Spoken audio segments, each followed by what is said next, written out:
नमस्कार, तुमचं स्वागत आहे पुन्हा एकदा आपल्या नवीन व्हिडिओमध्ये। तर घरच्या घरी अशी खुसखुशीत मस्त अशी गोडीशेव कशी करायची याचा रेसिपीचा व्हिडिओ मी आज तुमच्या बरोबर शेअर करणार आहे। अगदी ना यात्रेत जत्रेत मिळते तशीच ही गोडीशेव खरंच खूप खायला टेस्टी लागते। तर चला तर आपण याचा रेसिपीला सुरुवात करूयात।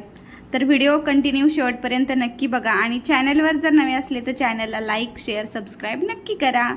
तर मी इथे ह्याच वाटीनी 2 वाटी गूळ घेतलेला आहे आणि 2 वाटी बेसन पीठ घेतलेला आहे। आता बेसन पीठ आणि गुळाचं आपल्याला समान प्रमाण घ्यायचं आहे। जेवढं आपण बेसन पीठ घेतो तेवढाच आपल्याला गूळ लागणार आहे। तर 2 वाटी बेसनासाठी इथं 2 वाटी गूळ घेतलेला आहे। थोडेसे बडीशेप घेतलेले आहे, एक पळी तेल घेतलेला आहे आणि थोडेसे ओवा घेतलेला आहे। ओवा ऑप्शनल आहे, नाही घेतला तरी चालेल। आता हे 2 वाटी बेसन पीठ आपण एका ताटात पीठ याचं मळून घेऊयात।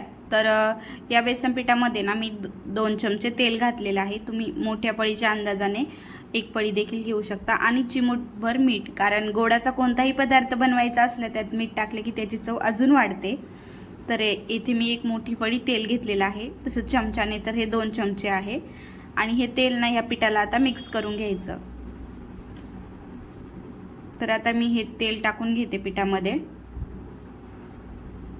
हे तेल ओतल्याच्या नंतर आपल्याला असा मुटका होईपर्यंत हे बेसन पीठ असं सगळं तेलाला लावून घ्यायचं, जेणेकरून सगळं तेल पिठाला चांगलं लागलं गेलं पाहिजे।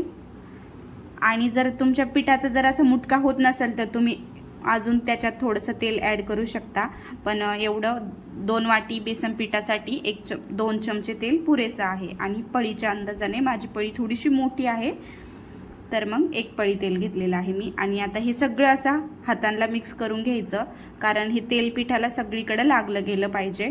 आणि हे बघू शकता पिठाचा असा मुटका झाला की समजून जायचं म्हणजे तेल सगळीकडे लागलेलं गेलेलं आहे। आता थोडासा ओवा आणि बडीशेप या पिठामध्ये टाकून घेऊ आणि थोडं थोडं पाणी टाकून याला घट्टसर मळून घ्यायचं आहे। हे पीठ जास्त पातळ मळायचं नाही, घट्टसरच मळायचं आणि पाणी एकदम टाकायचं नाही, थोडं थोडं पाणी टाकून मिक्स करायचं। बेसन पीठ चिकट असतं, जास्त पाणी टाकलं की मग ते पातळ होतं, त्यात अजून बेसन पीठ ॲड करण्यापेक्षा हे थोडं थोडं पाणी टाकून याला असं मळून घ्यायचं आणि याचा घट्टसरच आपल्याला उंडा बनवायचा आहे। तर हे बघू शकता बेसन पीठ आधी स्टार्टिंगला हाताला असं चिटकून बसतं, तर याचा असा घट्टसर गोळा बनवून घ्यायचा। तर आता हे 2 वाटी बेसन पीठ मळण्यासाठी मला एकदम पाऊण ग्लास पाणी लागलं, जास्तही पाणी लागलं नाही आणि असा घट्टसर मी इथं गोळा बनवून घेतला। तर बघू शकता असाच घट्ट गोळा बनवून घ्यायचा। तर आता याची गोडीशेव बनवायची आहे, त्यामुळे मी इथं छोटासा असा उंडा घेतलाय आणि आता आपण जे शेंगुळे कसे बनवतो तसे याला पोळपटावर असं म्हणजे करून घ्यायचं। तर काहींना माहीत असेल काही भागामध्ये शेंगुळ्याची देखील भाजी केली जाते। तर हे बघू शकता, तर गोडीशेव अशीच बनवतात। तर याला तुम्हाला पाहिजे जो आकार देऊ शकता, म्हणजे काहींना मोठाले काहींना छोटाले जर आवडत असेल गोडीशेव खायला, काहींना छोटाले देखील आवडते। तर अशी मध्यम करून घेतलेत मी आणि आता याला चाकूने कट करून घेते। तरी बघू शकता तुम्हाला जसा आकार हवा असेल छोटा मोठा तुम्ही करू शकता। हे बघू शकता ताटात मी आता इथं गोडीशेव करून ठेवलेली आहे। त्यानंतर मी तुम्हाला अजून एक करून दाखवते की छोटासा उंडा करून घेतला आणि त्याला असं आपण जसे शेंगोळे बनवतो ना अगदी तसंच, म्हणजे तसंच याला दोन्ही हातांनी मॅश करून याला असं जाडसर पातळ तुम्हाला जसं हवं असेल तसं बनवून घ्यायचं आणि याला कट करायचं। तर खरंच खूप सोपी आहे रेसिपी आणि गोडीशेव खायला पण खरंच खूप छान लागते आणि घरच्या घरी केलेली गोडीशेव अगदी खुसखुशीत होते, खरंच खूप छान लागते। तर तुम्ही ही रेसिपी एकदा नक्की ट्राय करा आणि जर चॅनलवर जर नवे असले ना प्लीज आपल्या चॅनलला लाईक आणि सबस्क्राईब करा। तर हे बघू शकता माझे इथं सगळी गोडीशेव बनवून तयार आहे। तर मी कढईमध्ये ना तेल गरम करायला ठेवले। तर गोडीशेव तळण्यासाठी ना तेल एकदम मध्यम गरमच करायचं, म्हणजे जास्त कडकडीत तेल गरम करायचं नाही।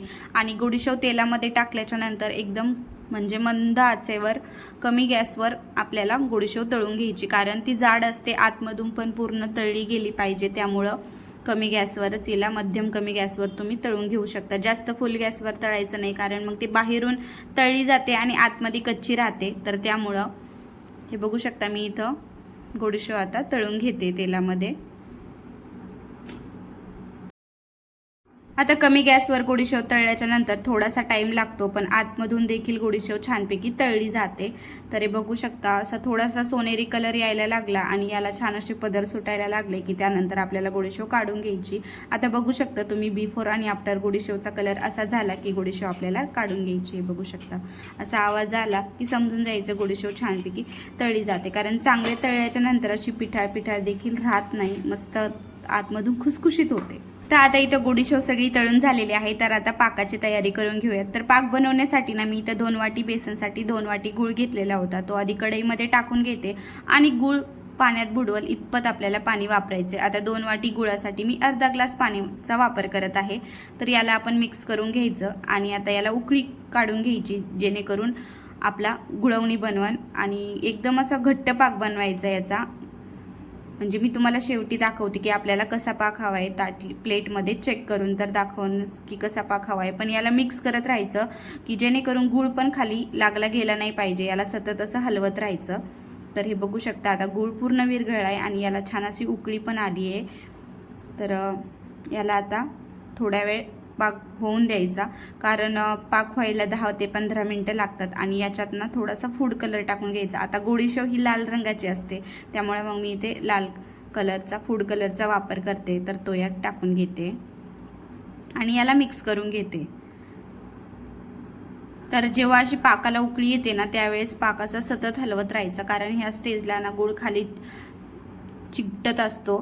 तर आता एका प्लेटमध्ये ना मी याचे 1-2 थेंब टाकून बघते. जर आता मी इथं पाणी घेतलं होतं, तुम्ही पाण्यात देखील चेक करू शकता. तर एका प्लेटमध्ये ना मी इथं म्हणजे जो पाक केलेला आहे त्याचे 1-2 थेंब टाकून घेते. हे बघू शकता हे एका जाग्यावरच थांबलेत, म्हणजे आपला पाक एकदम असा परफेक्ट झालाय आणि हातावर एकदम असं कडक झालंय. तुम्ही पाण्यात टाकून देखील एकदम कडक असं झालं की समजू शकता आपला पाक एकदम परफेक्ट झालाय. तर आता मी गॅस एकदम कमी करते. तर एवढा घट्टसर पाक झाला की आपल्याला गोडीशेव टाकून घ्यायची आहे. जास्त पण पाक होऊन द्यायचा नाही, जास्त पाक होऊन दिला की आपली गोडीशेव खायला ना कडक लागते.